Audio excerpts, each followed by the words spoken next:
The temperature inside Jonas Whitfield's cabin had dropped to 15 degrees below zero, but he slept soundly through the Montana blizzard while 3 feet of snow piled against his door. The circle of stone surrounding his banked coals continued radiating heat into the small space, keeping the interior at 40 degrees without a single log added to the fire since sunset. Before we continue, let us know where you're watching from, and if frontier survival innovations like this fascinate you, hit that subscribe button because tomorrow's story involves a technique that saved an entire settlement from starvation. The fire had burned low 3 times during the night, and each time Benjamin Wade had risen from his sleeping platform to feed it. Jonas Whitfield knew this because he had heard his partner moving in the darkness, heard the scrape of wood against the cabin floor, seen the brief flare of renewed flames before drifting back to sleep. By the time gray winter light filtered through their small window, Benjamin was already awake, crouched beside the stone fireplace, coaxing the coals back to life. Jonas sat up, his breath visible in the cold air. The cabin temperature had dropped during the night, despite Benjamin's efforts. It always did. The fireplace they had built against the west wall was functional, well constructed even, but it demanded constant attention. Let the fire die completely, and within 2 hours the interior would match the brutal cold outside. "Sleep well?" Benjamin asked, without turning from his work. "Well enough," Jonas said. "You were up more than me." 3 times. Could have been worse. It was February 1839, and they were in their 4th winter season as partners, working the beaver streams along the tributaries of the Bitterroot River in what would eventually become western Montana territory. Their cabin sat in a small clearing surrounded by pine and spruce, positioned near good water and defensible high ground. They had built it the previous summer using standard mountain man construction. Notched logs chinked with mud and moss, a single door facing south, 1 small shuttered window, and the stone fireplace that now flickered with fresh flames. Benjamin stood, stretching his back. He was 42 years old, weathered by 7 full winters in the mountains, and built like the German farmers he had descended from. Broad shoulders, thick hands, a beard that had gone completely gray despite his relative youth. Jonas was younger by 10 years, leaner, quieter, the kind of man who observed more than he spoke. "I will check the near traps," Jonas said, pulling on his fur-lined coat. "The ice should be solid enough." "Take the good axe," Benjamin replied. "Those beaver ponds will need chopping." Jonas gathered his gear: rifle, powder horn, shot pouch, trap sack, and the sharpened axe Benjamin had mentioned. Benjamin would stay at the cabin to process pelts from their recent catches and maintain the fire. It was a routine division of labor they had perfected over 4 seasons. Jonas worked the trap lines with methodical efficiency. Benjamin handled the detailed work of stretching and drying furs. Before leaving, Jonas added 2 more logs to the fire. The flames caught quickly, and heat began radiating into the small space. The fireplace drew well, its chimney properly constructed to prevent downdrafts. Benjamin had built it himself, using river stones, carefully selected and mortared with clay. It worked. That was enough, or so they had always believed. Jonas stepped outside into air so cold it burned his lungs. The sky was clear, the kind of hard blue that promised temperatures well below zero. He estimated it was near 20 degrees below, cold but manageable for men who knew the wilderness. He started toward his first trap line, following the frozen creek eastward. Behind him, smoke rose from the cabin chimney in a thin gray column. Benjamin moved about inside, already working on yesterday's pelts. Everything was routine. Everything was normal. Jonas had no reason to think this morning would be any different from the hundreds of mornings that had come before. The trap line check took longer than Jonas had anticipated. The beaver ponds were frozen solid, requiring extensive chopping to reach the traps beneath. By mid-afternoon, he had worked his way 5 miles from the cabin, and the temperature had begun dropping with alarming speed. He could feel it in the air, that peculiar stillness that preceded extreme cold. By sunset, Jonas faced a decision. He could attempt the return journey in darkness, risking a fall or disorientation, or he could shelter in place and return at first light. The temperature made the choice for him. It had dropped at least another 15 degrees in the past 2 hours. Traveling in such cold, in darkness, was suicide. He built a snow shelter against a rock outcrop using techniques he had learned years earlier. He packed snow into thick walls, created a small entrance tunnel to trap warm air, and settled in with his fur coat wrapped tight. He had no fire. In a snow shelter, fire meant carbon monoxide poisoning in the confined space. He relied on his body heat and the insulating properties of packed snow. The night was brutally cold. Jonas barely slept, shivering despite his furs, listening to trees crack in the freezing air. When gray light finally appeared, he emerged stiff and half-frozen. The world had transformed overnight. Everything was coated in thick frost. His breath hung in the air like smoke. He started back immediately, moving fast to generate warmth. The journey that had taken 5 hours the previous day now took nearly 4, fighting through snow and ice. As he drew within a mile of the cabin, he looked for smoke. There was none. His pace quickened. Benjamin always had fire going by dawn. Always. The absence of smoke from the chimney sent alarm racing through Jonas's chest. He reached the clearing. The cabin sat silent. No smoke, no sound. He ran the final 100 yards. The door was frozen shut, ice sealing it to the frame. He threw his shoulder against it. Once, twice. On the third impact, it broke free. The interior was dark and bitterly cold. Benjamin lay on the sleeping platform, wrapped in blankets and furs, completely still. Jonas crossed the space in 3 strides. He pulled the blankets back. Benjamin's face was gray, his skin hard as stone, dead, frozen solid. Jonas stepped back, his mind unable to process what he was seeing. The fireplace held only cold ash. He turned in a slow circle, taking in the scene. Benjamin's rifle leaned against the wall. Food supplies sat undisturbed on the shelves. Firewood was stacked beside the hearth. Flint and steel lay on the small table. Everything Benjamin needed to survive was within arm's reach. But Benjamin had not survived. Jonas moved to the fireplace and knelt, examining the ash. He could reconstruct what happened. Benjamin had fed the fire before sleeping, probably feeling ill or exhausted. The fire had burned for perhaps 2 hours, then died. Without heat, the cabin temperature had plummeted. Benjamin had frozen in his sleep. He had died 20 feet from a stack of firewood, too sick or too deeply asleep to wake when the cold came. Jonas buried Benjamin on a hillside, overlooking the creek where they had run their most productive trap lines.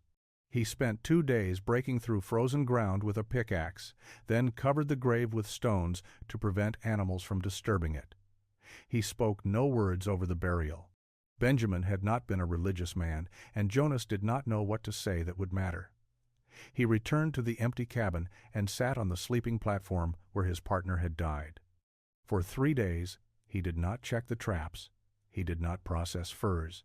He sat in the cold cabin, keeping the fire burning, replaying Benjamin's death in his mind. The horror was not that Benjamin had died. Men died in the mountains constantly. Grizzly attacks, falls, drowning in icy rivers, hypothermia during blizzards. Death was the accepted cost of the trapper's life. What haunted Jonas was the specific cruelty of how Benjamin had died. He had frozen to death inside a cabin, surrounded by everything needed for survival, simply because he had been too exhausted or too ill to wake up and feed a fire. Jonas began asking himself a question that most mountain men never considered. Why did fires need constant tending? Why did heat disappear so quickly once flames died? Why was there no way to create warmth that lasted through the night without human intervention? He examined the fireplace Benjamin had built. The construction was sound. River stones carefully selected and mortared with clay. A proper smoke shelf to prevent downdrafts. A chimney that drew efficiently. When fire burned in it, the cabin warmed adequately. But the moment the flames died, the warmth vanished. Within an hour, the interior temperature matched the exterior cold. Jonas began experimenting. He tried banking coals in different configurations, burying them in ash to slow their consumption. This extended burn time by perhaps an hour, but eventually the coals died and cold returned. He tried closing the chimney damper part way, attempting to trap heat inside the cabin. This created smoke problems and only marginal improvement in heat retention. He realized the fundamental problem. The fireplace was built against the wall. Half the heat it generated radiated outward through the logs, wasted into the exterior air. The other half went up the chimney. Very little heat actually remained in the cabin space. And the stones of the fireplace, while they absorbed some warmth, were too few and too poorly positioned to store significant heat. Jonas became obsessed with thermal retention. He needed a system that would absorb heat while fire burned, then radiate that stored warmth for hours after the flames died. He needed something that did not require waking every 2 hours to add fuel. He needed a way to sleep through an entire winter night without freezing. Most mountain men would have accepted that such a system was impossible. Fire required fuel. Without fuel, fire died. Without fire, cold returned. That was simply the reality of wilderness survival, but Jonas could not accept it. Benjamin's frozen body had taught him that acceptance meant death. Jonas finished the spring trapping season working alone. He collected the remaining pelts, dismantled the trap lines, and in early April made the journey to Fort Benton to sell his furs. The trip took 12 days on horseback through mountain passes still choked with snow. At the fort, he sold his beaver pelts for a reasonable price. Most trappers immediately spent their earnings on whiskey, gambling, and supplies before returning to the mountains. Jonas did something different. He stayed at Fort Benton for 3 weeks, and he spent those weeks studying how buildings retained heat. The fort's blacksmith shop fascinated him. The forge was built from thick stones, and Jonas noticed that even hours after the blacksmith finished work for the day, the forge structure remained warm to the touch. He asked the blacksmith about this. The man explained that dense stone absorbed heat slowly, but also released it slowly. A well-built forge stayed warm overnight. Jonas observed the baker's brick oven with similar interest. The baker fired the oven in early evening, baking bread in intense heat. By dawn, the oven was still warm enough that placing a hand inside was uncomfortable. The baker explained that the thick brick walls stored tremendous heat. One firing could provide warmth for 12 hours or more. Jonas began asking questions of everyone he encountered who worked with stone or heat. A stonemason repairing the fort's walls explained thermal mass. Different stones had different properties. Sandstone and limestone were excellent for heat retention. They were dense, absorbed heat efficiently, and released it gradually. Granite worked well, but was harder to cut and shape. The stonemason warned Jonas about one critical danger: never use river rocks for anything involving fire. River rocks often contain trapped moisture. When heated, that moisture turned to steam. The expanding steam could cause rocks to explode violently, sending fragments like shrapnel. Jonas absorbed this information with intense focus. He was learning principles that few mountain men understood or cared about. More stone mass meant more heat storage. Dense stones performed better than porous ones. The key was building enough thermal mass to absorb significant heat, then positioning that mass to radiate warmth efficiently. Before leaving Fort Benton, Jonas made unusual purchases. He bought a 2-handed stone chisel designed for splitting and shaping rock. He purchased a specialized hammer with a hardened steel head. Most significantly, he arranged to buy 40 sandstone blocks that were surplus from recent fort construction. Each block measured roughly 10 inches long, 6 inches wide, and 5 inches thick. Each weighed approximately 50 pounds. He paid to have these blocks transported to the nearest trading post to his territory, a journey of nearly 80 miles. The cost was substantial. Other trappers at the fort noticed his purchases and mocked him openly. Luther Hayes, a grizzled veteran of 15 mountain winters, laughed at the sight of Jonas arranging stone transport. "You building a castle out there, Whitfield?" Luther asked. "Or maybe a church? Seems like wasted effort when a mud fireplace works fine." Jonas did not argue. He simply completed his arrangements and prepared to return to the mountains. Jonas returned to his territory in late May and immediately began preparations. He selected a new cabin site half a mile from where Benjamin had died, choosing high ground with good drainage and clear sight lines. He spent 2 weeks hauling the 40 sandstone blocks from the trading post to his building site, a distance of 8 miles through rough terrain. Each trip, he could carry only 2 blocks using a pack frame. The work was exhausting, but Jonas approached it with methodical determination. With the stones delivered, he began cabin construction. But his approach differed from standard practice. Normally, trappers built the fireplace first, then constructed walls around it. Jonas built his walls first, leaving the interior completely open. The cabin was small, roughly 12 feet by 14 feet, with solid log construction and careful chinking. But there was no fireplace, no chimney, just 4 walls, a door, a window, and an empty interior. Other trappers passing through the area stopped to observe.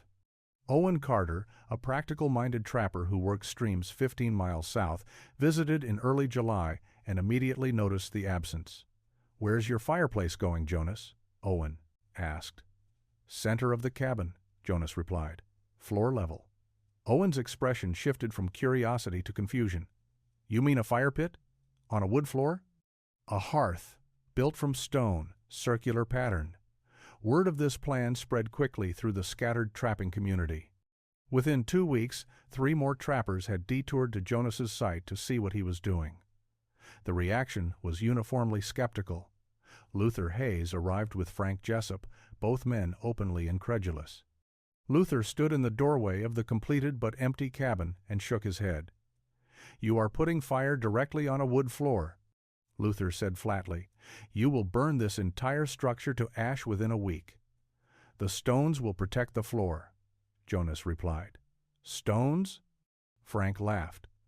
"You hauled 40 blocks 8 miles to build a fire ring when you could dig a proper fireplace foundation and build a chimney in less time?" Jonas did not argue. He simply continued working. He began excavating in the center of the cabin floor, digging a shallow depression 18 inches deep and 4 feet in diameter. He removed the dirt carefully, creating a smooth-bottomed pit.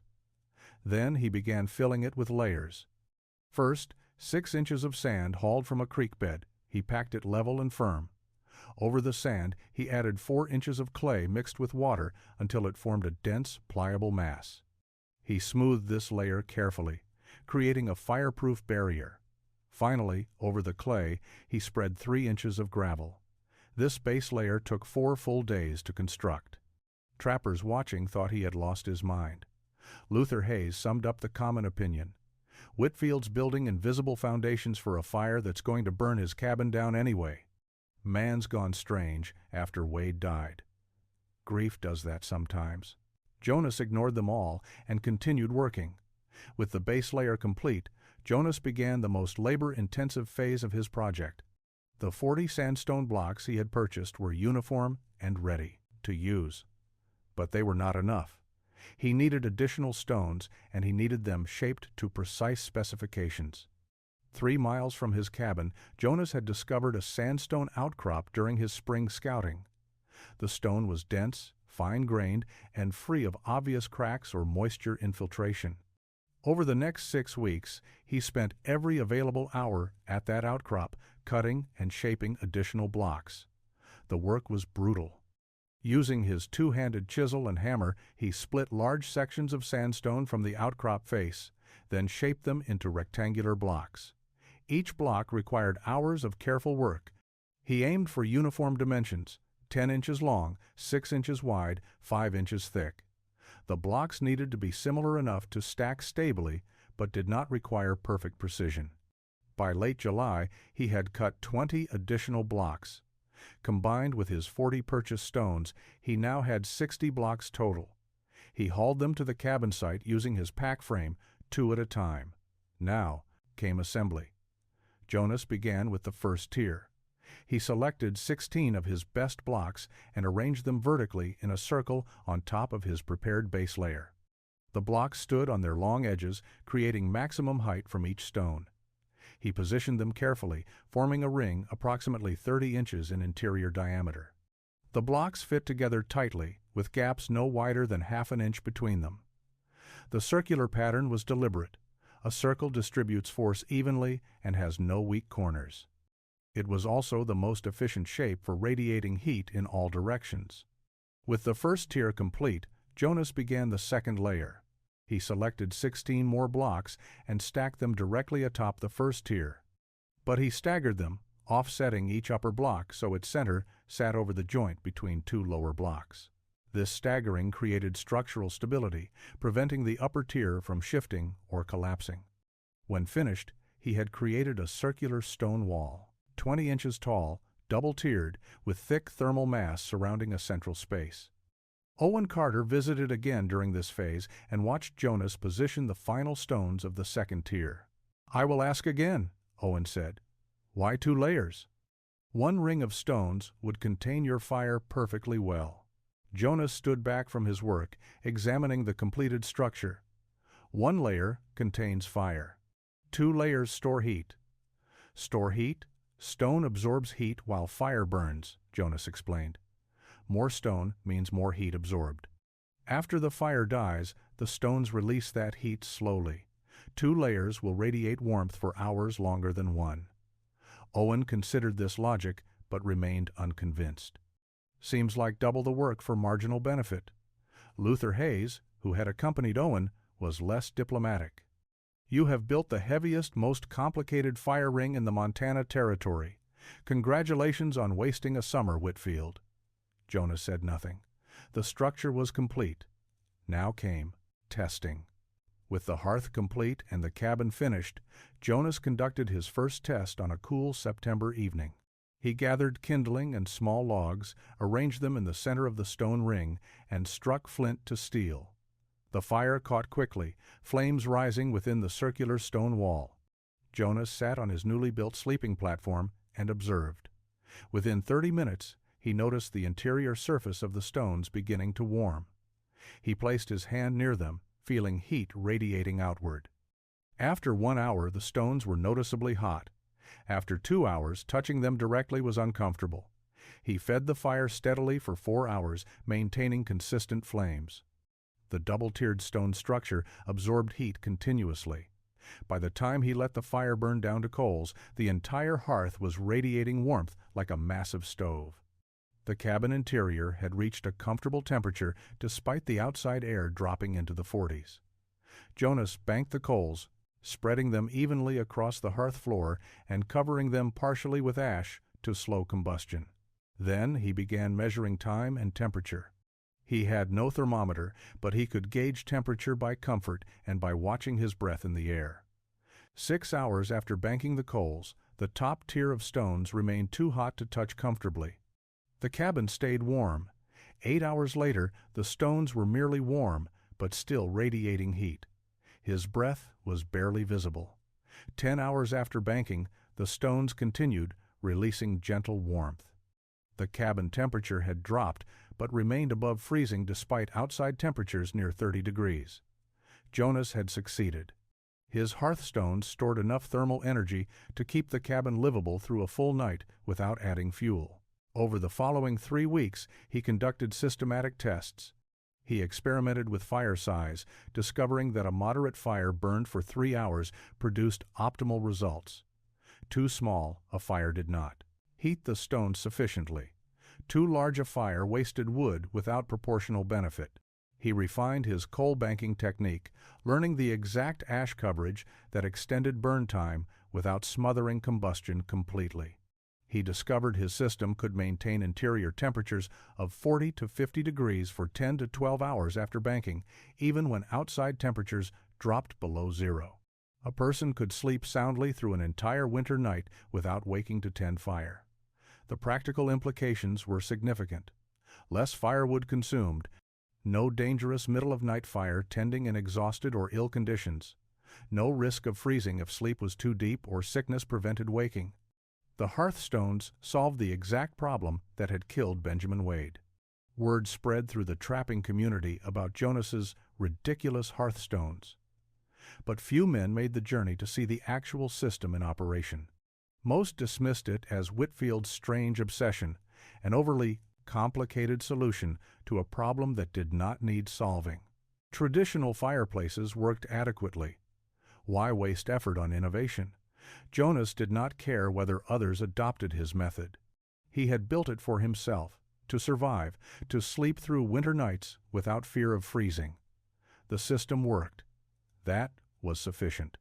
The validation Jonas needed arrived in mid-January 1840 with brutal, undeniable force. A massive Arctic cold front swept down from Canada, bringing temperatures that dropped to 25 degrees below zero. Wind howled at 40 miles per hour, driving snow horizontally across the landscape. The blizzard began at noon and intensified throughout the afternoon. Jonas, experienced enough to read weather signs, had prepared. He had ample firewood stacked inside the cabin, food supplies secure, and his trap lines already cleared. By late afternoon, visibility outside dropped to nothing. Snow piled against his door in growing drifts. He built his fire in the hearth stones at sunset, feeding it steadily for 3 hours. The flames heated the double-tiered stone structure until the rocks glowed with absorbed thermal energy. He could feel waves of heat radiating outward, warming the entire cabin interior. When he judged the stones sufficiently heated, he let the fire burn down to a deep bed of coals, then banked them carefully with ash.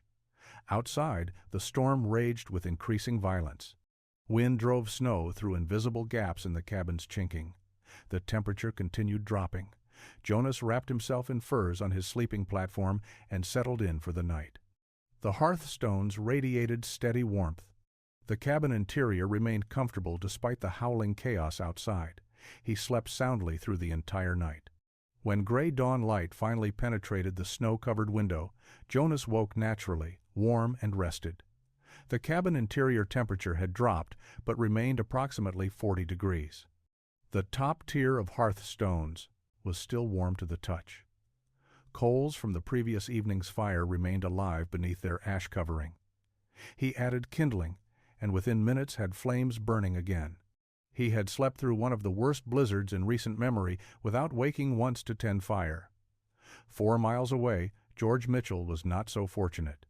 George was a capable trapper in his late 30s, working beaver streams in the same general territory as Jonas. His cabin was traditional construction, with a well-built stone fireplace against the north wall. George had also prepared for the storm, but his fireplace demanded constant attention. He woke at midnight to feed it. He woke again at 3 in the morning, fumbling in darkness to add logs. When he should have woken at 6, exhaustion and cold made rising nearly impossible. He forced himself up, shivering violently, and discovered his fire had died to cold ash. The cabin interior had dropped below zero. George was shaking uncontrollably, his fingers numb, early symptoms of hypothermia setting in. He managed to restart his fire using birch bark and trembling hands, but it was close, dangerously close. When the storm cleared 2 days later, George made his way through deep snow to Jonas's cabin. He had heard stories about Whitfield's ridiculous hearthstones. He wanted to see them for himself. Jonas welcomed him inside. The cabin was warm, the stone hearth radiated gentle heat. George stood looking at the double-tiered circular structure and said quietly, "I almost froze to death 50 feet from stacked firewood because I could not stay awake." George Mitchell returned to his own cabin, but could not stop thinking about what he had seen. A heating system that did not require waking multiple times per night was not merely convenient. For a man living alone in the wilderness, it was the difference between reliable survival and gambling with death every time exhaustion, illness, or injury made waking difficult. That summer, George built his own hearthstone system. He visited Jonas twice during construction, asking questions about base layer preparation, stone selection, and optimal dimensions. Jonas shared everything he had learned freely. He was not trying to keep secrets or claim ownership of the technique. He was trying to stay alive, and if others could benefit from his knowledge, that seemed proper. George's hearth worked as effectively as Jonas's. He slept through the following winter's cold nights without incident. His cabin kept livable by radiating stone heat. He mentioned the system to other trappers he encountered, describing it not as Whitfield's strange obsession, but as a practical survival innovation. Owen Carter, who had watched Jonas build his hearth with skepticism 2 years earlier, visited George's cabin in the spring of 1841 and saw the system operating. Owen was a practical man who responded to demonstrated results rather than theory. Seeing 2 successful installations convinced him. He built his own hearth that summer, using limestone blocks he quarried from an outcrop near his territory. The technique spread gradually through the northern trapping community. Not everyone adopted it. Luther Hayes continued using his traditional fireplace until he retired from trapping in 1842, never building a hearthstone system despite knowing multiple men who swore by them. Some trappers considered the upfront time investment too great. Others lacked access to suitable stone. But younger trappers and those who had experienced close calls with freezing began building what the community started calling Whitfield stones, or overnight hearths. Variations emerged as men adapted the design to available materials and specific needs. Some trappers in extreme northern territories built 3-tiered systems for additional thermal mass. Others used rectangular patterns instead of circular when their cabins had unusual dimensions. A few incorporated iron grates, salvaged from abandoned settlements, creating hybrid designs. But the core principle remained consistent: double-stacked thermal mass stones arranged to absorb fire heat and radiate it for extended periods after flames died. Jonas himself continued trapping until 1844, when collapsing beaver populations and the shift from beaver felt to silk and hat production destroyed the economic foundation of the mountain man era. He left the wilderness that spring, sold his remaining equipment, and used his savings to purchase land in the Bitterroot Valley. He built a small ranch, raised cattle, and married a widow named Catherine Brennan in 1846. They had 3 children over the following years. Jonas never returned to trapping. When neighbors or visitors asked about his years in the mountains, he spoke briefly and without drama. When they asked about the hearthstones, he explained the engineering plainly and offered advice to anyone interested. By 1850, the overnight hearth technique had spread beyond trappers to early settlers building homesteads across Montana and Idaho territories. The system proved especially valuable for isolated cabins where single individuals or small families faced constant danger from winter cold. Several documented accounts from the 1850s and 60s describe people surviving extreme weather specifically because their hearthstones maintained livable temperatures through nights when traditional fireplaces would have failed. The innovation saved an unknown number of lives over the following decades. Survival often goes unrecorded. A man who sleeps safely through a blizzard leaves no dramatic story, no rescue account, no newspaper article. But the absence of tragedy is itself a form of success. Trappers, hunters, prospectors, and settlers who built hearthstone systems simply survived winters that might otherwise have killed them. The technique also provided economic advantages that extended beyond survival. Hearthstone systems consumed significantly less firewood than traditional fireplaces. For people cutting wood by hand in winter conditions, this represented substantial saved labor. The systems required no chimney construction, eliminating weeks of skilled masonry work and allowing faster cabin completion before winter arrived. Jonas Whitfield lived quietly on his Bitterroot Valley ranch for 29 years after leaving the mountains. He raised cattle, maintained good relations with neighbors, and watched his children grow to adulthood. He never promoted his heating innovation or sought recognition for it. When asked, he explained it simply as a practical solution to a specific problem: how to sleep through cold nights without freezing. He died in 1873 at age 64 from pneumonia, surrounded by his wife and children. His obituary in the territorial newspaper described him as a respected rancher and early settler. It made no mention of his trapping, years, or the hearthstones that bore his name in mountain communities. But in the mountains he had left decades earlier, evidence of his innovation remained. Abandoned cabins still stood with circular stone rings visible on their floors. Some had collapsed roofs and rotting walls, but the hearthstones endured, weathered, and scattered, but recognizable. New inhabitants occasionally discovered these structures and, recognizing their purpose, rebuilt and reused them. The story of Jonas Whitfield demonstrates that frontier innovation often emerged from tragedy rather than ambition. He did not set out to revolutionize cabin heating. He sought to prevent the specific death he had witnessed: a man freezing in his sleep while surrounded by everything needed for survival. The solution required no new technology, only existing materials used with intelligence and care. Benjamin Wade froze to death 20 feet from stacked firewood because he could not wake to feed his fire. Jonas Whitfield built a system that made waking unnecessary. In doing so, he created something that outlasted his lifetime, carved not in monuments or written in books, but built into stone and mortar across the Rocky Mountain frontier, a legacy of warmth that kept countless people alive through the coldest nights of winter.